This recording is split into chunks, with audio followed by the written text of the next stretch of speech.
Some of my earliest memories are going to auction galleries and art galleries with my father, who was an art collector. And there were always sculptures there. And as a child, plastic things that were three-dimensional sculptures, appealed to me much more than paintings on the wall. Sculpturing in metal grew out of a fanatic interest I had in automobiles. Very often children with disturbed childhoods find things that obsess them.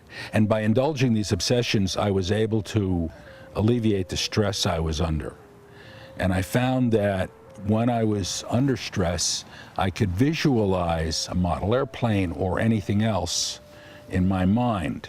And that later, of course, led to visualizing films, which then it was just a matter of carrying them out. When I got older, into my 30s, I began restoring racing cars from heaps of junk. And some of those have come alive and are in the world today and will last indefinitely because they actually were rather famous cars. In the course of that, you constantly run into the need to weld. And I always said, well, I can do everything. I can build engines, I can do anything, but I'm never going to learn to weld. It's too complicated. At one point, though, I was going to the welder so much and had so much need for heat treating. Look, that's a cutting torch. That's the cutting part. It's got little tips to braze. But you can bring this up to 1,500 degrees. The secret of all life is to have heat. If you got heat, you can do anything. I'm gonna bend a loop on the end of this so I can make a hanger out of this piece. It'll show you the classic way of dealing with heat. I'm just going to heat 1/4 of an inch here, okay?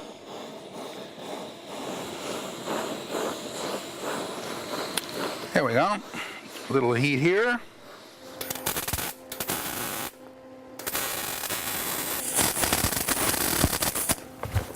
See, now that's how it's supposed to look. A couple hours of doing that and I'd have a better job. The inert gas allows you to make a lot smoother weld. MIG welders work with inert gas. So they have a stream of inert gas which flows out around the point of the weld and surrounds the red hot metal and doesn't allow it to oxidize.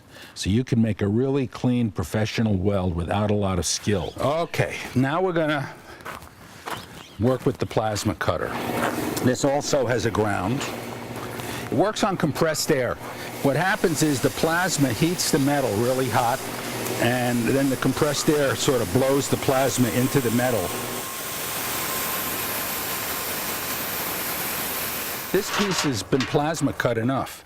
Now I just have to clean it up, grind it out. But you see what it does is it literally shears the metal off like a shear.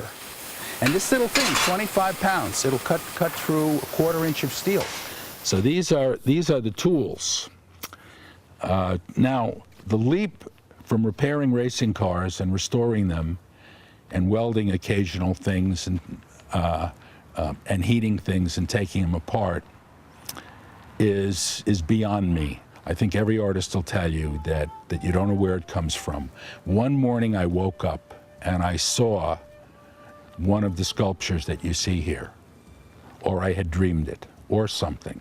Once you see something, making it is not that hard. I would utilize my experience with model airplanes and my background as an aeronautical engineer, and I would create moving sculptures that moved on a uni-pivot, that is, had a single pivot, so they could rotate 360 degrees freely. They could tilt and pitch, nose up and nose down like an airplane. They could roll like this from side to side, and they could also yaw. In these flying objects, they rotate. That's a form of yaw. So I wanted my sculptures to be free in 3 axes, and this grew out of a model airplane background and out of an aeronautical engineering training. And since I learned to be an aerodynamicist, I had an instinctive idea of how I could build things that would move in the slightest wind. At the beginning, I made these sculptures without perforations. That's because I didn't know what I was doing. The whole theme of this work, all of it so far, this whole series of what I'm doing for 5 years, is perforated metal. It's about making openings in sheets of 1/8-inch cold rolled steel and filling the openings with other pieces to direct the space. I think the way I do it is I look at it from the window, and suddenly I see a bunch of pieces here that are going into here. So I come out and I poke around among the pieces, and I cut some more. When I cut a piece out to perforate it, I change its shape, and I use it somewhere to put it back. In other words, I add them back. Nothing gets wasted. You can see part of the pedestal of one of them is made out of pieces I cut out of other things. And I want your eye to keep wondering, where did these shapes come from? How do they fit together? How do they stay that way? And what makes them move? Because they move in the tiniest wind. There's hardly any wind here, and this thing is never still. Well, this one, the big one, probably took 2 months of 5-6 hours a day labor. They also require balancing. They have a tricky device in the middle, which is an aerodynamic balancer. And it's all laid out. If you move one of the parts an inch, it goes out of balance. If you add a tiny piece, it either turns better or turns worse. So it requires a certain amount of fiddling, cutting, welding. See this? It rotates. It's got a uni-pivot. Here, see, look. This is the key. It picks up.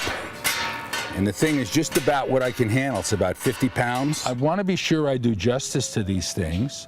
I don't think I'm brilliantly talented at any of them, but I think they feed each other. Some artists get off by their work feeding. Picasso's a great example.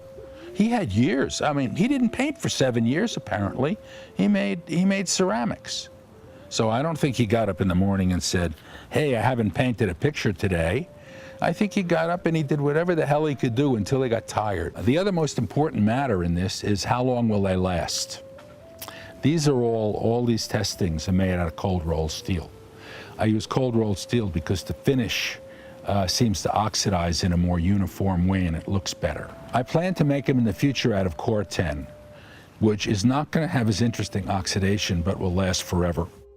You have to see the film, the scene completed, or the sculpture, or the painting, or anything completed and done before you make it.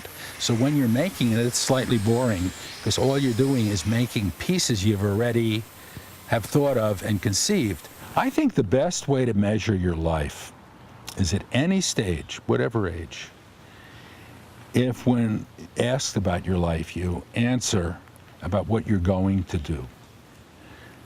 Sometimes I talk about the past, but only to illuminate the future, to tell you how I got here.